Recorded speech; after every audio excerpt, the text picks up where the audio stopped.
kasi na. Nagkain naman na sila kanina. Bangus, prito.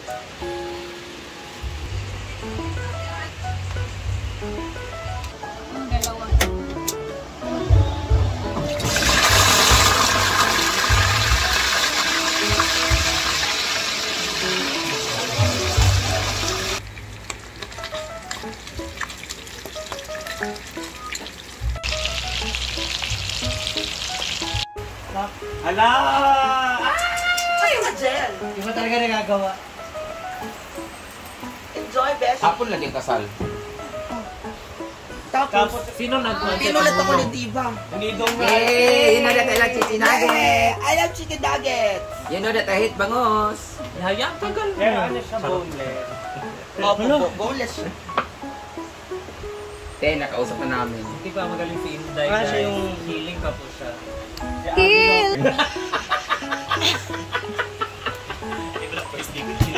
Ito sa first day born, guys.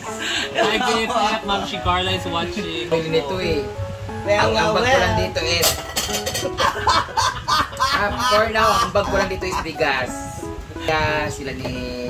Siya na mabili ng ano. Kagabi naman sila ni ano. Wala lang, ay ganun yung trip Nag-pork stick sila kagabi.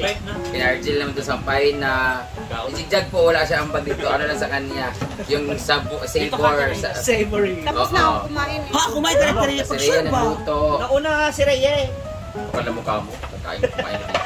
Wala ka ang Kinain bag. ko yung isang bangus na ano talaga. Nauna na. Halika natin, Rhea. Dali mo. Isang bangus, cute. Spray. Wala, lagi ko, Juji. Bless us, O Lord, from this never you are about to receive from thy love. Through Christ our Lord. Amen. Sabi ni Mami Emily Cooler, magpapadinner daw siya to na. Ay naku, wag na. Pwede na po kami tumatanggap kasi binabash na po kami na umaasa lang kami sa ibigay ng iba. Ito po yung Gcash ko, Sir Nine. Aurelia Martis, Ma'am Aurelia, hello. Papakain daw si...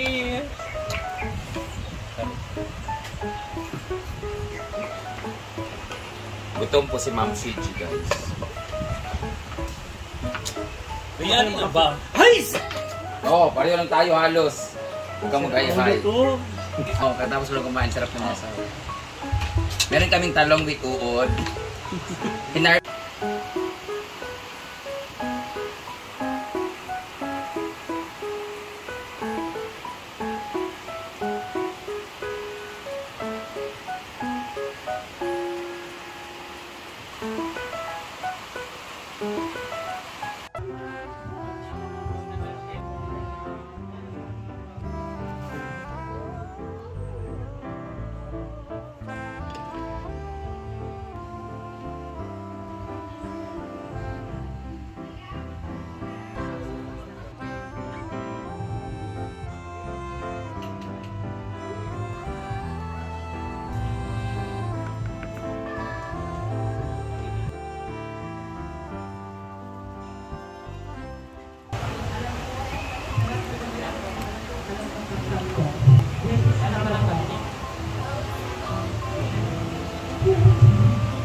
If I feel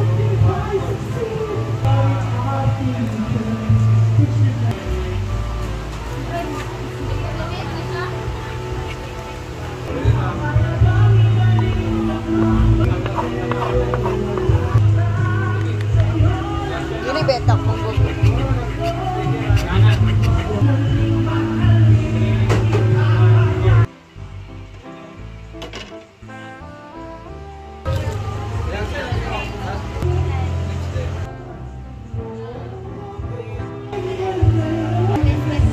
Gusto mo na sa kapag sige naman ng tao.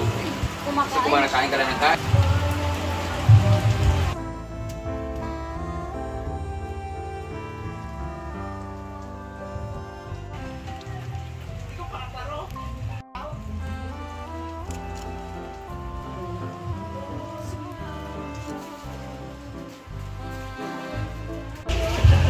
We're done. Our kwek-kwek. Balik na! Ay, kwek-kwek, ito na. Mga pakwak.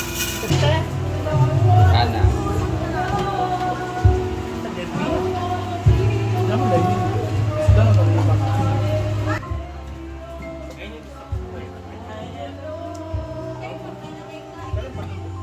Kanina lang.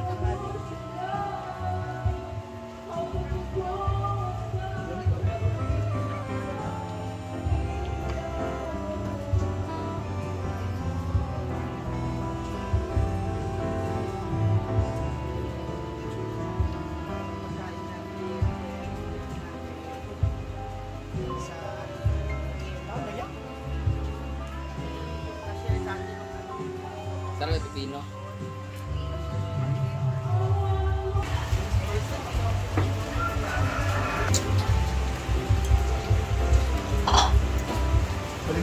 Naulan na naman dito sa farm at ayun, nag-snack na sila ng kwek-kwek na ginawa natin. So, ayan, thank you guys for always watching my vlog. And gusto ko po i-clarify ulit sa inyo, ilang beses ko na itong sinabi.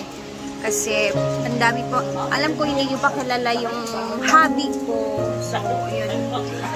Actually, si hobby is mukhang talaga siyang babae. Para talaga siyang tumboy. Tingnan sa totoo lang, guys. Yes, I admit. Pero, hindi po talaga yan siya. Lalaki po talaga si hobby. Yung ano lang niya ba, yung appearance niya is parang boy, tomboy siya. Maganda nga ang garlic. Yung iba lang kasi pinagtatawanan nila. So, ayun. Parang ang sakit naman sa feelings. Hindi naman ano sa akin yung mga tomboy. Kasi yung kapatid ko tomboy din. Kaso lang, yun talaga yung ano nila, dahilan din minsan na parang ayaw niya magpakita masyado sa vlog ko. Dahil gano'n, ganito.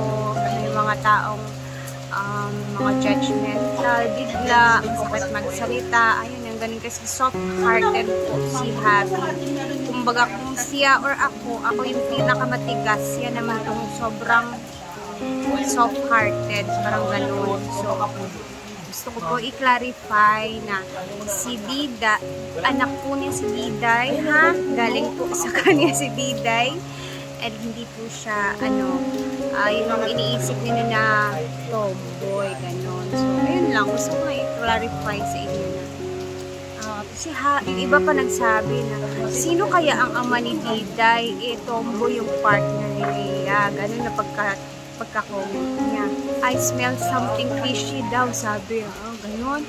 Ha? Grabe naman itong ibang kapag-comment. So, ayun lang. Gusto ko lang sabihin sa inyo na lalaki po si Happy, and siya po yung papa talaga ni Diday, and wala namang ibang yun lang.